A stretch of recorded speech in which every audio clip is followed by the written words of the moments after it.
Good morning, my dear students. Welcome in Balaji Shikshan Kausal. Today we are discuss history chapter The Making of a Global World Part 2. Part 2 इसलिए कह रहा हूँ कि इससे पहले ही हम लोग 50% इस चैप्टर से टॉपिक क्लियर कर चुके हैं और अभी हम लोग ये नेक्स्ट जो 50% टॉपिक है इसको ले रहे हैं। स्टार्टिंग करते हैं। विदेशों में भारतीय उद्यमी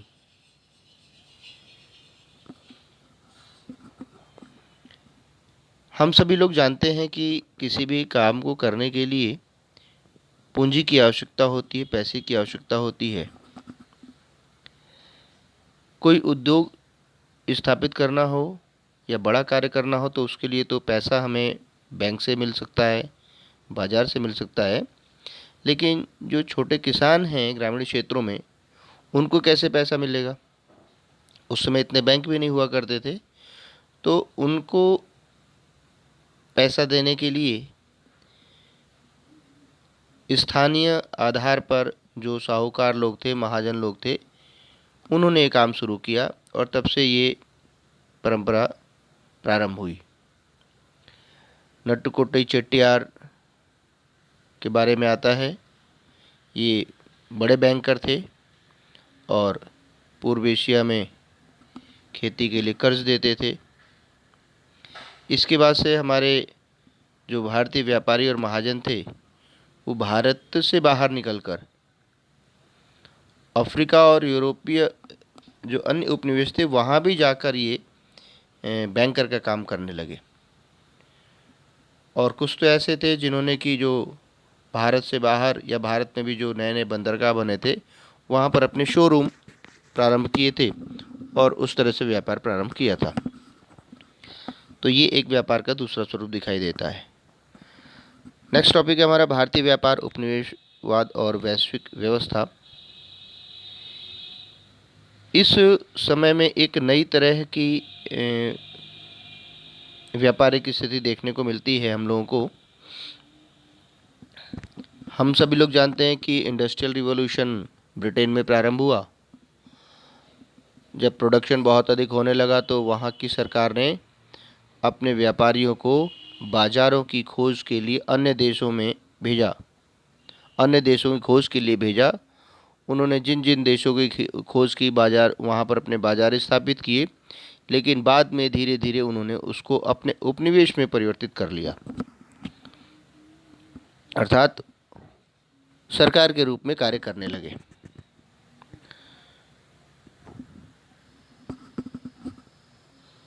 लेकिन ब्रिटेन में उस समय एक ऐसी स्थिति थी कि वहाँ के उद्योगपतियों ने अपने सरकार पर दबाव डाला कि बाहर से कपास का आयात न किया जाए, जिससे वहाँ के स्थानीय उद्योगों की रक्षा हो सके। परिणाम स्वरूप वहाँ की सरकार ने जो बाहर से कपास से निर्मित सामान आता था उस पर बहुत अधिक मात्रा में टैक्स लगा दिया, जिसके कारण से आयात में कमी हो गई, कमी आने लगी। इसका दुष्परिणाम भारतीय व्यापार पर दिखाई देता है। देखिए कितना बड़ा जो है दुष्प्रभाव भारतीय व्यापार पर दिखाई दिया। भारतीय जो सूती कपड़े का निर्यात था वो लगातार कम होने लगा। 1815 में घटकर 30% से 15% हो गया और फिर भी ये स्थिति लगातार कम होती गई और 1817 में आकर ये स्थिति 3% पर आकर रह गई। ये क्वेश्चंस आते हैं इसलिए मैं आप लोगों को बोर्ड में करके दिखा रहा हूँ ताकि ध्यान में रहेगा। फिर आगे बढ़ते हैं। और अधिक नाटकीय परिवर्तन हुआ। ब्रिटेन में जब कच्चे माल की कमी हुई अपने उद्योगों के लिए तो उसने कच्चे माल की आपूर्ति अपने उपनिवेशों से करना प्रारंभ किया। भारत भी उपनिवेश था तो भारत से भी कच्चा माल कपास ब्रिटेन जाने लगा बहुत सस्ते दर में। और देखिए 1822 से 1871, 1812 टू 1871 के बीच में जो रॉ मटेरियल था कपास का, उसका निर्यात कितना, 5% से बढ़कर कितना हो गया, 35% पहुंच गया था, 35%, है ना। बिल्कुल जस्ट अपोजिट, जो हमारा सूती कपड़े का निर्यात 30% था वो 3% रह गया, और कच्चे माल का निर्यात जो 5% था वो 35% हो गया। यानी भारत से दोहरा लाभ कमाने लगा ब्रिटेन। एक तो बहुत कम मूल्य पर कच्चा माल प्राप्त करता था, और फिर उस कच्चे माल से माल तैयार करके फिर से भारत में उसको भेजता था, और बहुत अधिक उसकी कॉस्ट होती थी, लेकिन भारतीय लोगों की मजबूरी थी उसको खरीदना।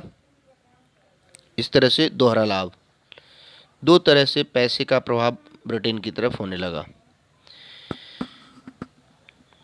फिर उसने क्या किया,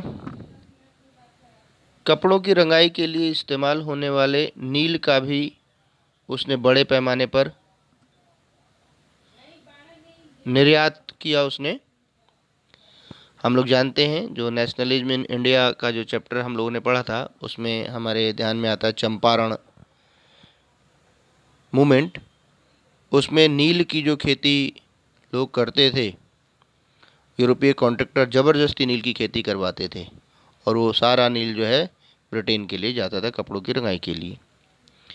फिर उसने क्या किया, उसने भारत में बड़ी मात्रा में, ब्रिटिश सरकार ने बड़ी मात्रा में अफ़ीम की खेती करवाई।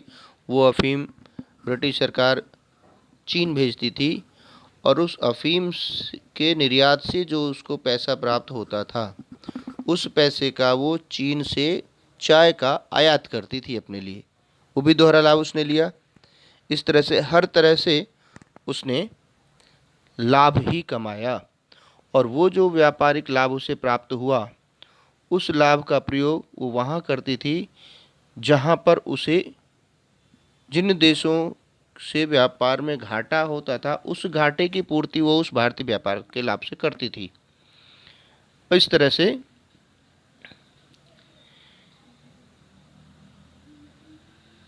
भारत का जो व्यापार घाटा था लगातार बढ़ता गया, उसका लाभ बढ़ता गया ब्रिटिश सरकार का, और वो उसका उस लाभ का जो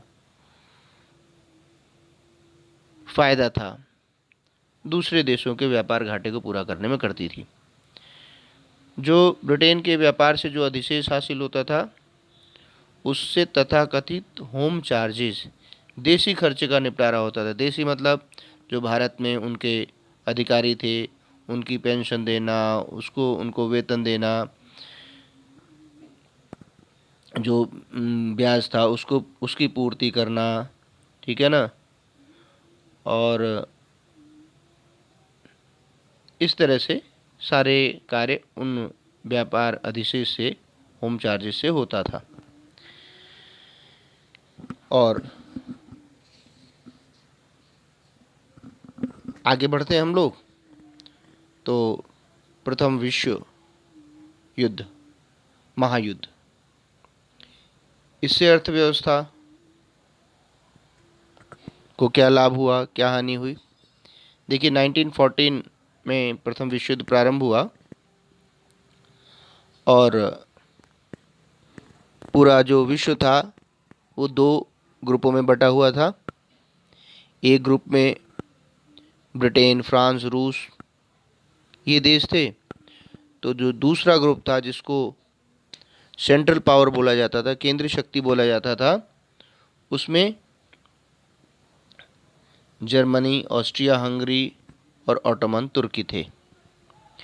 प्रारंभ में तो ये सोचा गया, ब्रिटेन ने भी सोचा, दोनों ग्रुपों ने सोचा कि युद्ध बहुत जल्दी समाप्त हो जाएगा, लेकिन नहीं, ऐसा नहीं हुआ। और लगातार 4 वर्ष तक युद्ध चलता रहा। यह जो भयानक युद्ध था वो अब तक के अन्य युद्धों से सबसे भयंकर युद्ध था, क्योंकि ये पहला आधुनिक युद्ध था। इसमें आमने सामने तीर तलवारों से युद्ध नहीं हुआ। इसमें मशीन गनों, टैंकों, हवाई जहाज़ों, रासायनिक हथियारों का बहुत अधिक मात्रा में प्रयोग हुआ, और इसका कोई समय नहीं होता था। पहले के जो युद्ध हम लोगों ने देखे वो उसका एक समय निश्चित होता था। उस समय में ही दोनों सेनाएं युद्ध करती थीं, उसके बाद दोनों अपने अपने शिविर में आराम करती थीं, फिर कोई युद्ध की स्थिति नहीं होती थी। लेकिन ये युद्ध बिल्कुल ठीक उसके उलट होता था, दिन में भी रात में भी इन घातक हथियारों के माध्यम से। इस युद्ध में 90 लाख से अधिक, 19 लाख से ज़्यादा लोग मारे गए, 2 करोड़ घायल हुए। कितना भीषण युद्ध रहा होगा। और ये जो 90 लाख की संख्या है या 2 करोड़ की जो संख्या है घायलों की, या 90 लाख मारे गए, ये सब यूथ थे, युवा थे। और इन युवाओं के चले जाने से भारी मात्रा में उद्योगों को नुकसान हुआ, क्योंकि कोई काम करने वाला ही नहीं बचा। जो काम करने वाला हैंड था वो चला गया, परिवारों की आय गिर गई, महिलाओं को घर से निकलकर बाहर काम करने के लिए जाना पड़ा। जो कार्य अब तक मर्द करते थे, व्यक्ति करते थे, लोग करते थे, उनको महिलाओं को करना पड़ा। और इस युद्ध का जो सबसे बड़ा परिणाम दिखाई देता है कि जो अमेरिका था, पहले विश्व का शक्तिशाली देश, इस युद्ध से पहले ब्रिटेन जाना जाता था, लेकिन इस युद्ध के बाद अमेरिका एक शक्तिशाली देश के रूप में उभर कर सामने आया, एक कर्जदाता देश के रूप में उभर कर सामने आया, हर दृष्टि से शक्तिशाली देश बनकर उभर के आया। युद्ध के पश्चात क्या स्थिति बनी?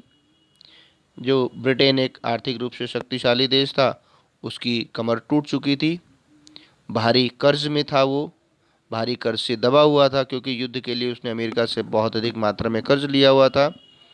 युद्ध के पश्चात उसकी प्रतिस्पर्धी देश भी सामने आए, जो भारतीय बाजार में पहले वाली स्थिति थी उसको प्राप्त नहीं कर पाया।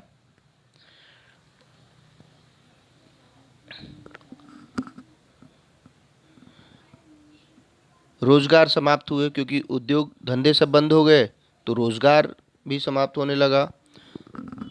दूसरी ओर सरकार ने भारी भरकम युद्ध संबंधी व्यय में कटौती शुरू कर दी, ताकि शांतिकालीन करों के सहारे उसकी भरपाई की जा सके। इन सारे प्रयासों से रोजगार भारी तादाद में समाप्त हो गए। 1921 में हर 5 में से 1 ब्रिटिश मजदूर बेरोजगार हो गया। बहुत अधिक तेजी से बेरोजगारी बढ़ी, अनिश्चितता का माहौल बढ़ा, कृषि अर्थव्यवस्था भी संकट में आ गई, किसान भी गहरे संकट में लगातार फंसता चला गया, कर्ज के जाल में फंसता चला गया। जो पूर्वी यूरोप के देश गेहूं की आपूर्ति करने वाले बड़े केंद्र के रूप में जाने जाते थे, उनके स्थान पर कनाडा, अमेरिका, ऑस्ट्रेलिया जैसे देश उभर कर के सामने आए। ये हमारी स्थिति बनी युद्ध के पश्चात की।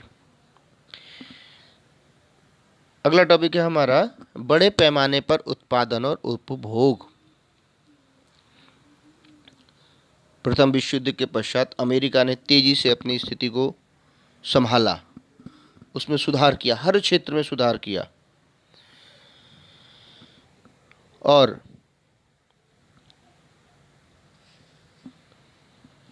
हालांकि उस युद्ध का कुछ प्रभाव तो अमेरिका पर भी दिखाई देता है, लेकिन उसने अपनी स्थिति को संभाल लिया। वहाँ के उद्योगपतियों ने, वहाँ के व्यापारियों ने अपने व्यापारिक स्थिति को सुधारा, अपने उत्पादन की स्थिति को सुधारा। इसी समय में एक उदाहरण के तौर पर दिया गया है, कार निर्माता हेनरी फोर्ड का उदाहरण दिया गया है, जो कि बृहत उत्पादन के प्रारंभकर्ता थे, प्रणेता थे। होता है ना कि हर व्यक्ति को कहीं ना कहीं से कोई अच्छी चीज़ मिल जाती है, अगर वो चाहता है तो, जिज्ञासु प्रवृत्ति का है तो। ऐसे ही हेनरी फोर्ड ने एक बूचड़ खाना जानते हैं हम लोग, जहाँ पर जानवरों की कटाई होती है, काटा जाता है, वहाँ पर उन्होंने देखा कि एक लाइन चल रही थी, बेल्ट। उस बेल्ट पर कहीं पर जानवर काटे जा रहे थे, कहीं पर उनकी सफाई की जा रही थी, कहीं पर धुलाई की जा रही थी, कहीं पर जो है उनकी जो है बोन्स को अलग किया जा रहा था, कहीं पर उनकी पैकेजिंग हो रही थी। ये सारा बिल्कुल एक बेल्ट पर। और वहाँ पर जो काम करने वाले लोग थे वो बिल्कुल भी लेट नहीं हो सकते। जिसको जो काम करना था फटाफट करते रहते थे, नहीं तो बेल्ट आगे बढ़ जाती, उनका काम कम हो जाता, उनका वेतन कम हो जाता, उनका पैसा कम हो जाता।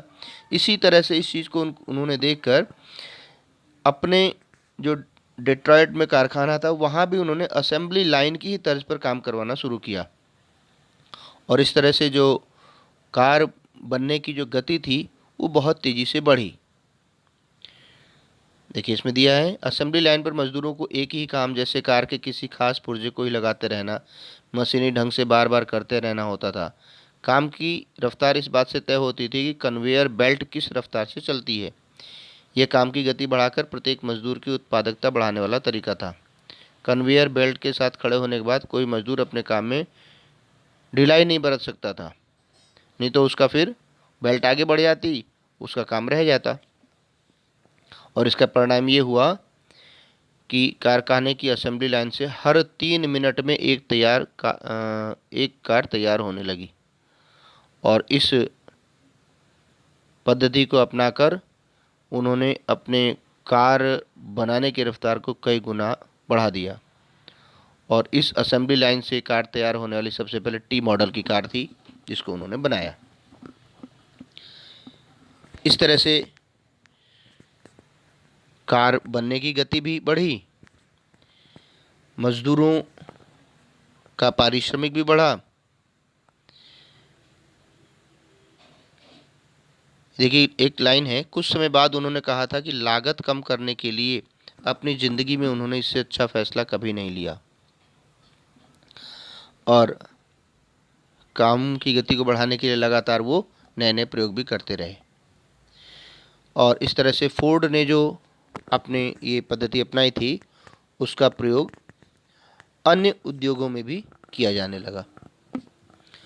और इस तरह से उत्पादन में बहुत तेज़ी लाई गई। 1929 में तो ये कार उत्पादन की जो गति थी बहुत अधिक बढ़ गई थी। 50 लाख कार प्रति वर्ष से भी ऊपर अधिक कार का उत्पादन होने लगा।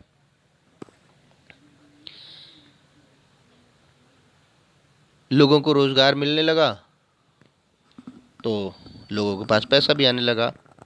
एक और सिस्टम वहाँ पर प्रारंभ किया गया, hire purchase system. Hire purchase system में वहाँ व्यवस्था की गई कि सभी लोगों को ये जो सामान थे कर्जे पर मिलने लगे और वो उस कीमत की भरपाई मासिक किस्तों में, साप्ताहिक किस्तों में करते रहते थे। तो इस तरह से क्या हुआ, सामान बिकने लगा, उत्पादन जो था उसकी गति बढ़ी, प्रोडक्शन की बिकने की गति भी तेज हुई। और इस तरह से मांग में इजाफा हुआ तो प्रोडक्शन में भी तेजी आई और एक पूरा जो सर्किल था वो घूमने लगा। लेकिन एक समय ऐसा आता है 1923 में अमेरिका शेष विश्व को पूंजी का निर्यात दोबारा करने लगा और वह दुनिया में सबसे बड़ा कर्जदाता देश बन गया। अमेरिका द्वारा आयात और पूंजी निर्यात ने यूरोपीय अर्थव्यवस्था को भी संकट से उबरने में मदद दी। अगले 6 साल में विश्व व्यापार व आय वृद्धि में काफ़ी सुधार आया, लेकिन ये बहुत अधिक लंबे समय तक नहीं चल पाया। कुछ परिस्थितियां ऐसी आईं कि 1929 तक आते आते संपूर्ण विश्व एक गहरे आर्थिक संकट में फंस गया। एक आर्थिक मंदी नहीं, इसको महामंदी कहा जाता है। ये महामंदी का संकट आया और विश्व के सभी देशों को इसको झेलना पड़ा।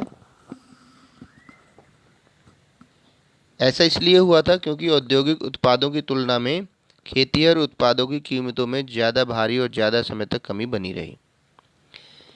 इस महामंदी के अब कारण क्या थे, आइए थोड़ा सा देखते हैं। इस महामंदी का पहला कारण क्या था? यह था कि कृषि क्षेत्र में अति उत्पादन की समस्या बनी रही। हम जानते हैं कि जब बहुत अधिक उत्पादन होगा तो क्या होगा, उस सामान की कीमत कम हो जाएगी, गिर जाएगी, क्योंकि उसकी मांग उतनी नहीं रह पाएगी। कृषि उत्पादों की गिरती कीमतों के कारण स्थिति और ख़राब हो गई। किसानों की आय घटने लगी, तो आमदनी बढ़ाने के लिए किसान उत्पादन बढ़ाने का प्रयास करने लगे ताकि कम कीमत पर ही सही लेकिन ज़्यादा माल पैदा करके वे अपना आय का स्तर बराबर रख सकें, जो उसका औसत है वो बनाए रखें। लेकिन ऐसा नहीं हो पाया। बाज़ार में कृषि उत्पादों की जो आवक है वो बढ़ गई और लगातार जो है उसकी कीमत गिरती चली गई उत्पादों की।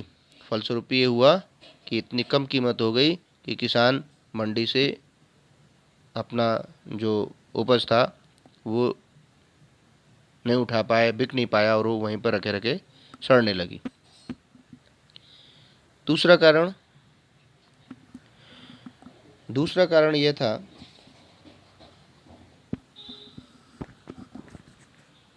कि बहुत सारे देशों ने अमेरिका से बहुत अधिक मात्रा में कर्ज लिया था। जब परिस्थितियाँ अच्छी थी तो अमेरिका से कर्जा जुटाना बहुत आसान था, लेकिन जैसे ही संकट आया तो अमेरिकी उद्यमियों ने भी अपना पैसा वापस खींच लिया। 1928 के पहले 6 माह तक विदेशों में अमेरिका का कर्ज $1 अरब था।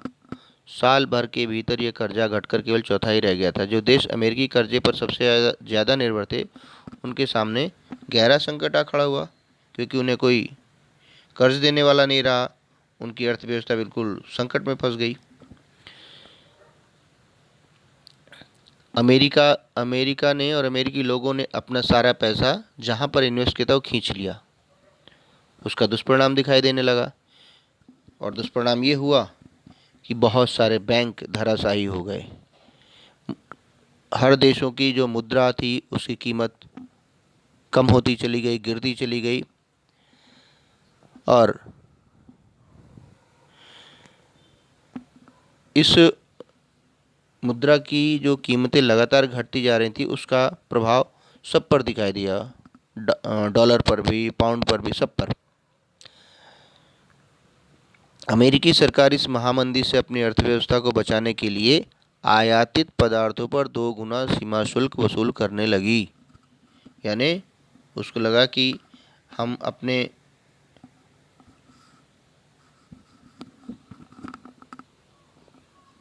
उसके पैसे की भरपाई कैसे करें, क्योंकि लगातार मुद्राओं की कीमतें घटती जा रही थी। तो उसने क्या किया कि जो उसके देश में जो सामान आता था उस पर टैक्स बढ़ा दिया। उसके कारण से क्या हुआ कि जो देश उसको निर्यात करते थे उनका सामान भी नहीं जा पाता था, क्योंकि उस उतना टैक्स देने में सक्षम ही नहीं थे। और इस मंदी का सबसे बुरा प्रभाव अमेरिका को ही झेलना पड़ा। अमेरिकी बैंकों ने घरेलू कर्जे देना बंद कर दिया। जो कर्ज दिए जा चुके थे उनकी वसूली तेज कर दी गई। किसान उपज नहीं बेच पा रहे थे, परिवार तबाह हो गए, कारोबार ठप हो गए। आमदनी में गिरावट आने पर अमेरिका के बहुत सारे परिवार कर्ज चुकाने में नाकामयाब हो गए और एक तरह से लगातार कर्ज के जाल में फंसते चले गए। जब वो कर्ज नहीं चुका पाए तो उनकी संपत्ति को वापस लिया जाने लगा जो उन्होंने कर्ज पर लिया था, और इस तरह से लगातार अमेरिकी बैंकिंग व्यवस्था धराशायी होती चली गई। 1933 तक, देखिए इसका आंकड़ा बताते हैं कि कितनी भीषण आर्थिक मंदी थी। 1933 तक 4000 से ज़्यादा अमेरिकी बैंक बंद हो चुके थे। 1929 से 32 के बीच लगभग 1,10,000 जो कंपनियां थीं वो बंद हो चुकी थी। बिल्कुल काम बिल्कुल नहीं हो रहा था, और ये स्थिति 1934 तक बनी रही। उसके बाद से धीरे धीरे धीरे धीरे पूरा विश्व इस आर्थिक महामंदी से निकलता हुआ दिखाई दिया। अब चूंकि वैश्विक महामंदी थी तो भारत भी इससे कैसे बच सकता था।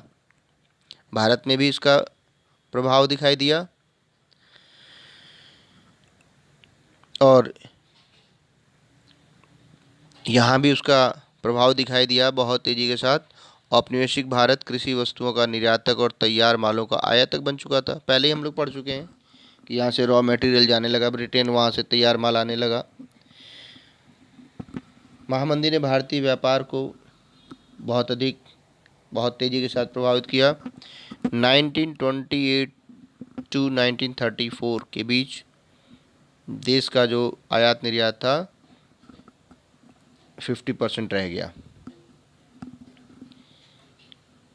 जो इंटरनेशनल मार्केट था उसका प्रभाव यहाँ भी दिखाई दिया और यहाँ भी जो गेहूं की कीमत थी 50% रह गई। स्वाभाविक है यहाँ के किसानों पर भी इसका दुष्परिणाम दिखाई दिया। जो शहरी क्षेत्र में लोग रहते थे उससे ज़्यादा उसका दुष्परिणाम किसानों पर ही दिखाई देता है। बंगाल के जो जूट उत्पादक थे कच्चा पटसन उगाते थे जिससे कारखानों में टाट की बोरियां बनाई जाती थी। जब टाट का निर्यात बंद हो गया तो कच्चे पटसन की कीमतों में 60% से भी ज़्यादा गिरावट आ गई। ये एक उदाहरण है, बाकी हर क्षेत्र में गिरावट दिखाई दी। पूरे देश में काश्तकार पहले से भी ज़्यादा कर्ज में डूब गए। खर्च पूरा करने के चक्कर में उनकी बचत कम हो चुकी थी। जो महाजन थे, साहूकार थे, उनके पास जो उनकी संपत्ति थी गिरवी रखी हुई थी, गहने, जेवर, ज़मीन सब कुछ बिक चुकी थी। और भारतीय किसान भी एक कर्ज के जाल में फंसता चला गया और अंततः ये हुआ कि उसकी सारी ज़मीन, उसका घर जो साहूकार महाजन थे उन्होंने अपने कब्जे में ले लिया। उसे गांव छोड़कर फिर से शहरों में मजदूरी करनी पड़ी, श्रमिक का कार्य करना पड़ा। 1931 में मंदी अपने चरम पर थी और हम लोग जानते हैं कि उसी समय में महात्मा गांधी ने इन सब परिस्थितियों से निकलने के लिए भारतीयों की जो मांगे थी उसको पूरा करने के लिए सविनय अवज्ञा आंदोलन, सिविल डिसओबीडियंस मूवमेंट प्रारंभ किया था।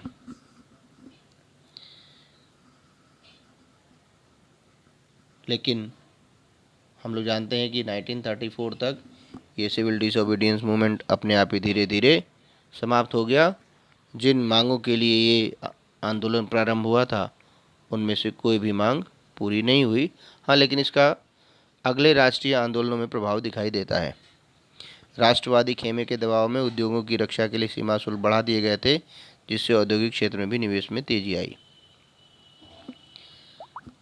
अब हम आगे बढ़ते हैं। विश्व अर्थव्यवस्था का पुनर्निर्माण।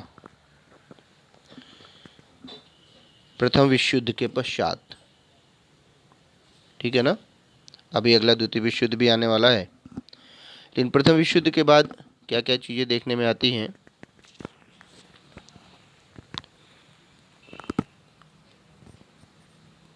प्रथम विश्व युद्ध के पश्चात लगभग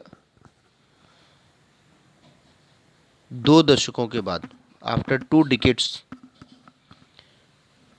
सेकेंड वर्ल्ड वॉर शुरू हो गया। क्योंकि जब हम लोग पढ़ते हैं फर्स्ट वर्ल्ड वॉर के रिजल्ट के बारे में तो उसमें ये दिखाई देता है कि उसमें जो समझौता हुआ था दोनों ग्रुपों के बीच में, कहा जाता है कि उस समझौते में ही द्वितीय विश्व युद्ध के बीज बो दिए गए थे। जर्मनी पर इतनी अपमानजनक संधि थोपी गई थी कि आगे चलकर जर्मनी के लोगों के बीच लोगों ने ही युद्ध की मांग शुरू कर दी थी। जर्मनी ने इस दृष्टि से अपने को निर्मित करना शुरू कर दिया था। तो इस ग्रुप में एक ग्रुप में धुरी शक्तियाँ थीं, एक्सिस पावर जिसको बोला जाता है, जिसमें कि जर्मनी, जापान और इटली थे। तो दूसरा जो ग्रुप था मित्र राष्ट्र, उसमें थे ब्रिटेन, सोवियत संघ, फ्रांस और अमेरिका। ये थे। ये युद्ध जो द्वितीय विश्व युद्ध था ये भी 6 साल तक चला, और ये प्रथम विश्व युद्ध से और अधिक भीषण था, क्योंकि इसमें और अधिक घातक हथियारों का निर्माण बहुत तेजी के साथ इन दोनों ग्रुपों के द्वारा किया गया था और उसका प्रयोग किया गया था। 6 वर्ष तक चला। जमीन, हवा और पानी में असंख्य मोर्चों पर कोई भी ऐसा मोर्चा नहीं था जहां पर यह युद्ध न लड़ा गया हो। प्रथम विश्व युद्ध में 90 लाख लोग मारे गए थे। द्वितीय विश्व युद्ध में 6 करोड़ लोग मारे गए। देखिए कितना अधिक, कितने गुना संख्या बढ़ गई। 1939 की वैश्विक जनसंख्या लगभग 3% था पूरे विश्व की। करोड़ों लोग घायल हुए। उसमें 2 करोड़ लोग घायल हुए थे, इसमें उससे भी अधिक संख्या बढ़ गई थी। इस युद्ध में ऐसे लोग ज़्यादा मरे जो किसी मोर्चे पर लड़ नहीं रहे थे। कारण क्या था कि ये युद्ध के मैदान में नहीं लड़ा गया। इस युद्ध में जो नागरिक क्षेत्र थे वहाँ पर बॉम्ब गिराए गए, सारी चीज़ें हों, हवाई हमले किए गए। यूरोप और एशिया के विशाल भूभाग तबाह हुए। कई शहर हवाई बमबारी या लगातार गोलाबारी के कारण मिट्टी मिल गए। इस युद्ध ने बेहिसाब आर्थिक और सामाजिक तबाही को जन्म दिया। पश्चिमी विश्व में अमेरिका आर्थिक, राजनीतिक और सैनिक दृष्टि से एक वर्चस्वशाली ताकत बन चुका था। इस युद्ध के पश्चात दूसरी ओर सोवियत संघ भी एक शक्ति के रूप में उभर कर सामने आया। जर्मनी को हराने के लिए सोवियत संघ की जनता ने भारी कुर्बानियां दी थी। जिस समय पूंजीवादी दुनिया महामंदी से जूझ रही थी, उसी दौरान सोवियत संघ के लोगों ने अपने देश को एक पिछड़े खेतीहर देश की जगह एक विश्व शक्ति की हैसियत से ला खड़ा किया था। और युद्ध के पश्चात, इस सेकेंड वर्ल्ड वॉर के बाद, जो पूरा विश्व था वो 2 एक्सिस में कन्वर्ट हो गया था। एक ग्रुप था अमेरिका का, ठीक है ना, कैपिटलिस्ट ग्रुप, और दूसरा था जो है सोवियत संघ का ग्रुप। इस तरह से जो पूरा विश्व था वो 2 ध्रुवीय हो गया था। और द्वितीय विश्व युद्ध के बाद जो एक युद्ध की स्थिति बनी रही उसको कहा जाता है कोल्ड वार। उसकी कभी आगे चर्चा करेंगे हम लोग। शीत युद्ध की स्थिति लगातार बनी रही। युद्ध की स्थिति को कहा जाता है, उसमें लगता था कि अब युद्ध होने वाला है, अब युद्ध होने वाला है, युद्ध प्रारंभ हो सकता है इन दोनों ग्रुपों के बीच में। अब इसके पश्चात विश्व की स्थिति को, आर्थिक स्थिति को कैसे संभाला जाए, कैसे सुधारा जाए, ये दोनों प्रमुख विषय थे। पहला था बृहत उत्पादन पर आधारित कृषि औद्योगिक समाज को व्यापक उपभोग के बिना कायम नहीं रखा जा सकता, लेकिन व्यापक उपभोग को बनाए रखने के लिए यह आवश्यक था कि आमदनी काफ़ी ज़्यादा और स्थिर हो। यदि रोजगार अस्थिर होंगे तो आय स्थिर नहीं हो सकती। स्थिर आय के लिए पूर्ण रोजगार भी जरूरी था। ये दोनों चीज़ें बहुत ज़रूरी थी, लेकिन उस समय का जो बाजार था वो पूरी तरह से रोजगार की गारंटी नहीं दे सकता था, उसमें सक्षम ही नहीं था। कीमत, उपज और रोजगार में आने वाले उतार चढ़ाव नियंत्रित करने के लिए सरकार का दखल देना जरूरी था। सरकार के द्वारा ही आर्थिक स्थिरता को प्राप्त किया जा सकता था। दूसरा था कि जो दूसरे देश हैं उनके साथ आर्थिक संबंध किस प्रकार के हों। इन सभी चीज़ों से निपटने के लिए 1944 में अमेरिका स्थित न्यू हैम्पशायर के ब्रेटन वुड्स नामक स्थान पर संयुक्त राष्ट्र मौद्रिक एवं वित्तीय सम्मेलन में सहमति बनी थी। हम लोग जानते हैं कि सेकेंड वर्ल्ड वॉर के बाद यूएनओ स्थापित हुआ था, यूनाइटेड नेशंस ऑर्गेनाइजेशन, 1945 में। उससे पहले ही 1944 में ब्रेटन वुड्स मीटिंग हुई थी, सम्मेलन हुआ था। और उस ब्रेटन वुड्स सम्मेलन में 2 इम्पॉर्टेंट डिसीजन लिए गए थे। पहला था अंतर्राष्ट्रीय मुद्रा कोष की स्थापना, जिसको हम लोग IMF बोलते हैं, और दूसरा था वर्ल्ड बैंक, अंतर्राष्ट्रीय पुनर्निर्माण एवं विकास बैंक, जिसे विश्व बैंक कहा गया। इस तरह से इस सम्मेलन के पश्चात ये दोनों संगठन उभर करके आए। इनको ब्रेटन वुड्स की जुड़वा बहनें भी कहा जाता है, ठीक है ना, ट्विन ऑफ ब्रेटन वुड्स ऐसा बोला जाता है। इस दृष्टि से बहुत ही इम्पोर्टेंट है। इसमें से निश्चित रूप से क्वेश्चन किसी न किसी तरह से आता ही है, इसलिए इस टॉपिक को बहुत ध्यान से पढ़ें। विश्व बैंक और आईएमएफ ने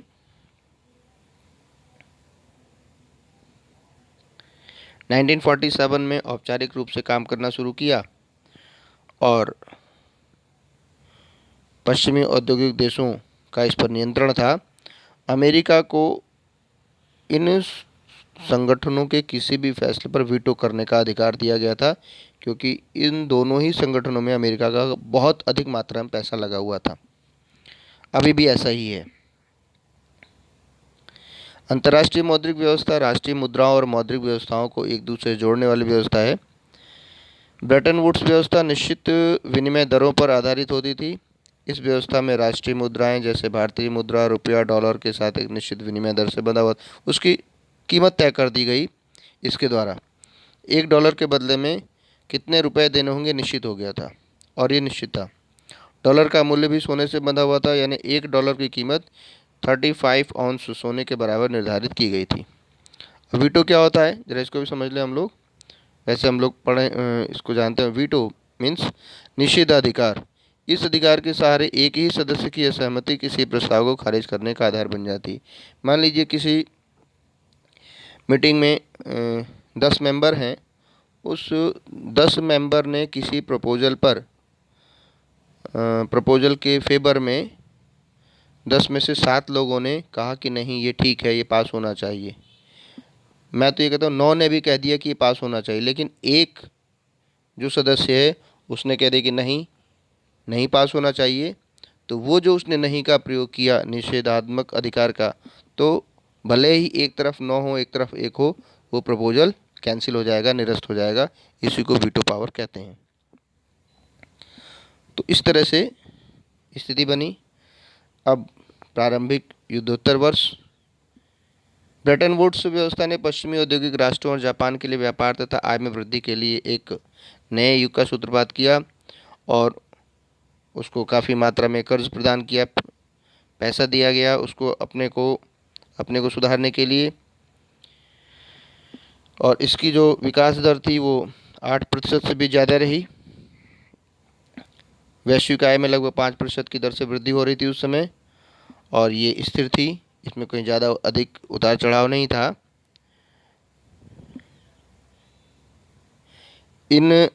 इस समय में, इन दशकों में काफ़ी मात्रा में जो टेक्नोलॉजी था उसका प्रयोग किया गया, उसका प्रचार किया गया, उसका प्रसार हुआ हर देशों के द्वारा। मुख्यतः जो पश्चिमी देश आपस में जुड़े हुए थे उन्होंने टेक्नोलॉजी का काफ़ी प्रयोग किया। अब आते हैं हम औपनिवेशीकरण और स्वतंत्रता। औपनिवेशीकरण क्या है, हम लोगों ने शुरू में जाना था कि जो यूरोपियन कंट्रीज़ थे और वो अलग अलग देशों में बाज़ारों की खोज में गए, वहाँ पर उन्होंने पहले वहाँ के बाज़ार पर नियंत्रण किया, फिर धीरे धीरे वहाँ पर उन्होंने अपनी सरकार बना ली। तो ये बहुत तेज़ी से फैला। जब हर देश सक्षम हो गए, समृद्धशाली हो गए, तो उनके ध्यान में आया कि अब अपने साम्राज्य का विस्तार किया जाए। ये उसका परिणाम दिखाई देता है। एशिया और अफ्रीका के ज़्यादातर उपनिवेश स्वतंत्र स्वाधीन राष्ट्र बन चुके थे इसके पश्चात, सेकेंड वर्ल्ड वॉर के बाद। लेकिन इनके पास संसाधन की कमी थी, इनके पास पैसा नहीं था अपने को डेवलप करने के लिए, और इस स्थिति से उबरने के लिए आईएमएफ और विश्व बैंक ने उनका सहयोग किया, उनकी ज़रूरतों को पूरा किया। ब्रेटन वुड्स संस्थान विकासशील देशों पर भी पहले से ज़्यादा ध्यान देने लगे थे, ठीक है ना। दुनिया के अल्पविकसित भाग उपनिवेशों के रूप में पश्चिमी साम्राज्यों के अधीन रहे। औपनिवेशीकरण के बहुत साल बीत जाने के बाद भी बहुत सारे नव स्वाधीन राष्ट्रों की अर्थव्यवस्थाओं पर भूतपूर्व उपनिवेश शक्तियों का नियंत्रण बना हुआ था। जो देश ब्रिटेन और फ्रांस के उपनिवेश रह चुके थे या जहां कभी उनका राजनीतिक प्रभुत्व रह चुका, वहां के महत्वपूर्ण संसाधनों जैसे खनिज संपदा और ज़मीन पर अभी भी ब्रिटिश और फ्रांसीसी कंपनियों का नियंत्रण था, और वे इस नियंत्रण छोड़ने के लिए किसी कीमत पर तैयार नहीं थे। जैसे हमारे यहाँ हमारा देश 1947 में इंडिपेंडेंट हो गया था, स्वतंत्र हो गया था, लेकिन जो गोवा वाला पार्ट था, पांडिचेरी वाला पार्ट था, वो उसके बाद स्वतंत्र हुआ। तो ऐसी स्थिति सभी जगहों में, सभी देशों में देखने में आती है, क्योंकि एक बार जो देश कोई सुविधा उठा लेता है वो उसको छोड़ने के लिए जल्दी तैयार नहीं होता है किसी भी स्थिति में।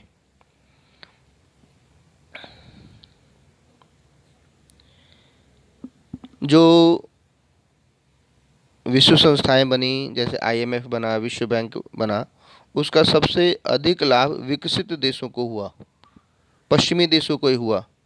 जो नौ स्वतंत्र देश थे उनको इसका लाभ अधिक दिखाई नहीं देता है दूसरे रूप में, बल्कि इसके माध्यम से विश्व बैंक और आईएमएफ के माध्यम से जो विकसित देश थे उन्होंने फिर से एक बार अपनी विशीकरण वाली स्थिति प्रारंभ कर दी थी। जो नौ स्वतंत्र देश थे उनको इन संस्थाओं के माध्यम से ऋण देकर उन पर फिर से नियंत्रण करने की स्थिति उनकी दिखाई देती थी। लेकिन इस समस्या से निपटने के लिए एक नई आर्थिक प्रणाली की स्थापना की गई, जिसको न्यू इंटरनेशनल इकोनॉमिक ऑर्डर के नाम से जाना जाता है। और इसके माध्यम से G77 की स्थापना की गई। G77 में वो देश थे जो अपने को डेवलप करना चाहते थे। एक ऐसी व्यवस्था से था जिसमें उन्हें अपने संसाधनों पर सही मायनों में नियंत्रण मिल सके, जिसमें उन्हें विकास के लिए और अधिक सहायता मिले, कच्चे माल के सही दाम मिले और अपने तैयार मालों को विकसित देशों के बाज़ारों में बेचने के लिए बेहतर पहुंच मिले और उनको सुविधाएं मिले। ये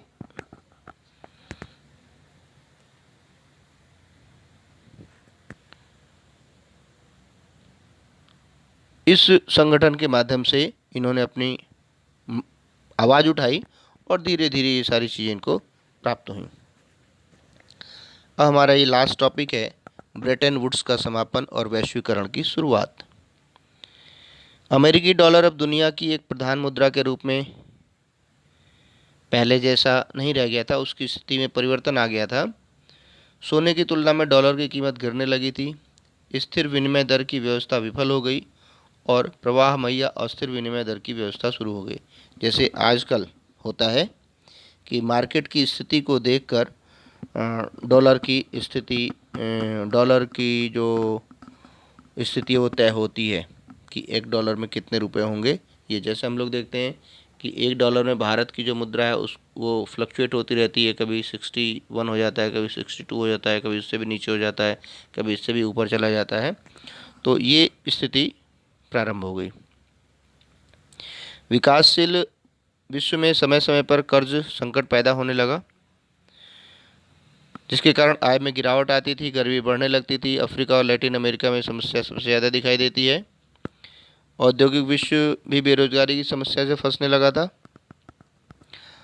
और 70 के दशक के मध्य से बेरोजगारी बढ़ने लगी। 1949 की क्रांति के बाद चीन विश्व की अर्थव्यवस्था से अलग हो गया था।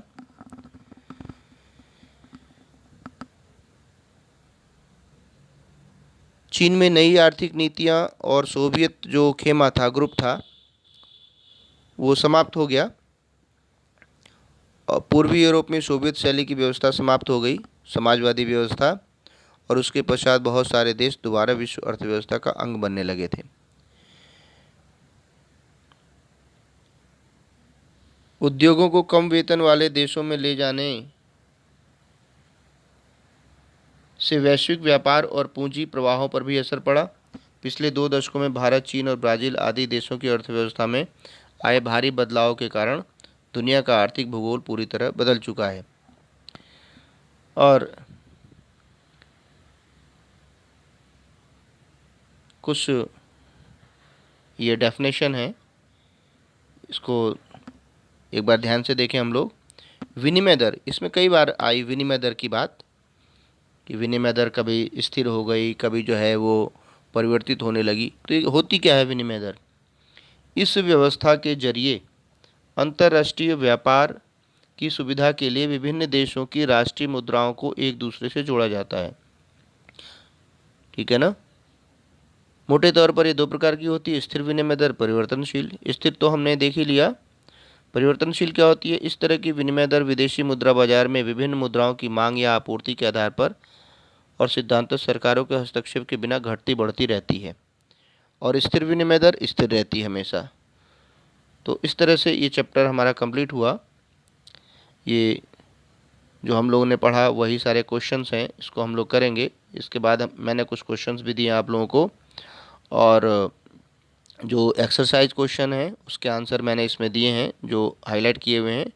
उसकी अतिरिक्त भी अगर आप लोग करना चाहें तो कर सकते हैं। इसके लास्ट में मैंने कुछ क्वेश्चंस दिए हैं, शॉर्ट क्वेश्चन, लगभग 50 शॉर्ट क्वेश्चन मैंने आप लोगों को दिया है। इसको आप लोग बहुत ध्यान से करिएगा।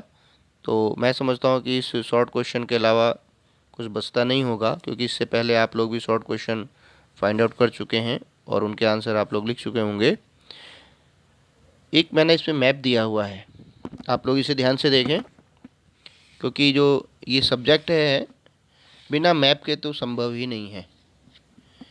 चाहे वो ज्योग्राफी हो, इकोनॉमिक्स हो, हिस्ट्री हो, जब तक हम लोगों को मैप के बारे में जानकारी नहीं होगी तब तक इस सब्जेक्ट का पढ़ने का मज़ा नहीं आता है। ये देखिए, ये वो क्षेत्र हैं, ये वो पोर्ट हैं जहाँ से कि भारत का व्यापार 17वीं सदी के अंत में होता था। यानी भारत को शेष विश्व से जोड़ने का काम इस व्यापारिक मार्ग के द्वारा किया गया था।